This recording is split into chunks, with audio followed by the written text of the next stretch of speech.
안녕하세요. 퇴근하고 경제 공부하는 20대 직장인입니다. 오늘은 사회초년생인 20대 청년들이 꼭 알아야 할 경제 상식, 특히 금리와 물가, 채권의 관계에 대해서 쉽게 설명해 드리려고 합니다. 경제 뉴스를 보다 보면 금리가 올랐다, 물가가 상승했다, 채권 시장이 흔들린다 와 같은 말들이 자주 나오는데요. 이게 대체 무슨 말인지, 그리고 우리 일상과 어떤 관련이 있는지 한번 알아보겠습니다. 먼저 금리란 무엇인가? 금리는 간단히 말해 돈의 가격입니다. 우리가 은행에서 돈을 빌릴 때 내는 이자율이죠. 또는 예금이나 적금을 할 때 받는 이자율이기도 합니다. 금리는 돈에 대한 수요와 공급에 의해 결정됩니다. 경제에 돈이 많이 필요할 때는 금리가 올라가고 돈이 남아 돌면 금리가 내려갑니다. 중앙은행, 즉 한국은행이 기준금리를 정하면 시중은행들이 이를 바탕으로 대출금리나 예금금리를 결정하죠. 예를 들어볼게요. 중앙은행이 경제에 돈을 많이 풀겠다고 결정하면 기준금리를 낮춥니다. 그러면 시중에 돈이 많아지니까 금리가 하락하게 됩니다. 반대로 중앙은행이 경제에서 유통되는 유동성을 흡수하는 긴축 정책을 시행하겠다고 하면 금리가 상승하게 되죠.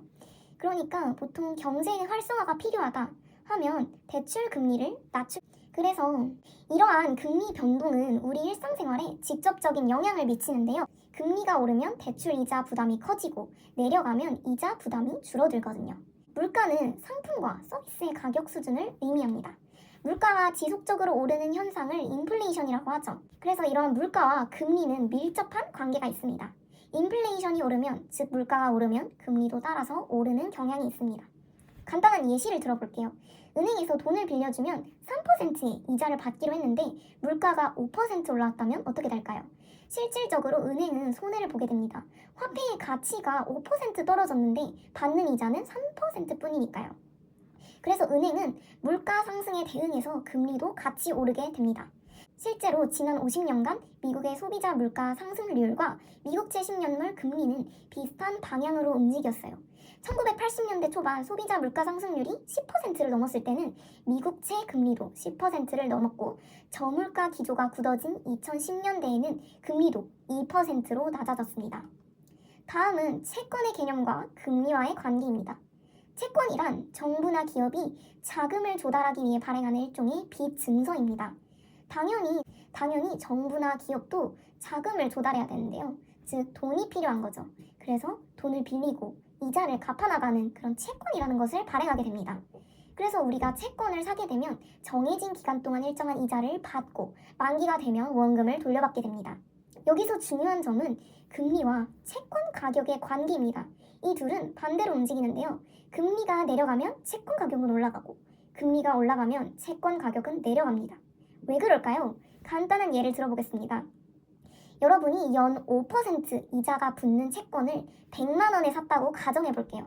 그런데 시장 금리가 3%로 떨어졌다면 여러분의 채권은 더 가치가 있게 되는 거죠.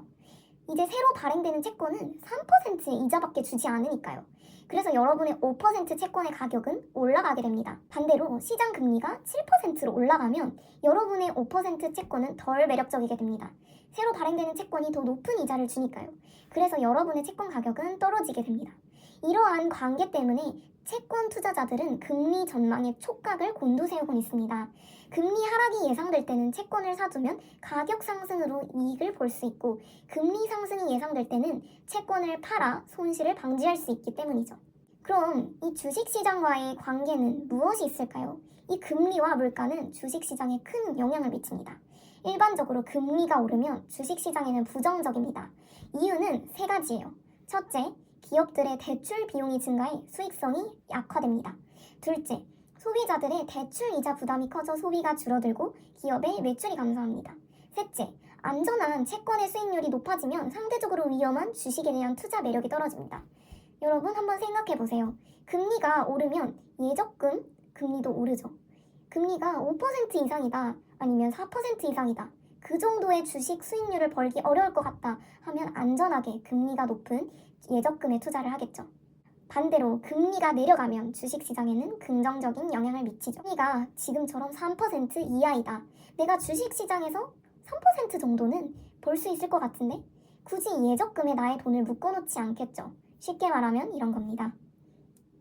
여기서 중요한 점은 경기 흐름과의 관계입니다. 경기가 회복세에 있거나 과열 국면일 때는 물가가 오르고 금리도 오르는 경향이 있습니다. 이때는 기업들의 실적이 좋아서 주식시장이 건조할 수 있어요. 반대로 경기가 하락 국면에서 금리를 더 내릴 때는 기업들의 실적이 나빠져 주식시장이 부진할 수도 있습니다. 오늘 우리는 금리, 물가, 채권의 관계에 대해서 알아보았는데요.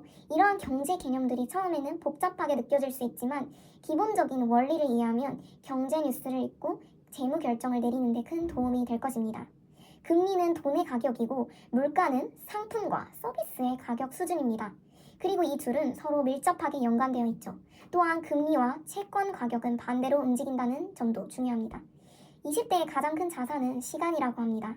지금 당장 큰 수익을 내지 못하더라도 경제 원리를 이해하고 꾸준히 저축하고 투자하는 습관을 들인다면 나중에는 큰 차이를 만들어낼 수 있을 것이라고 저도 기대해 봅니다.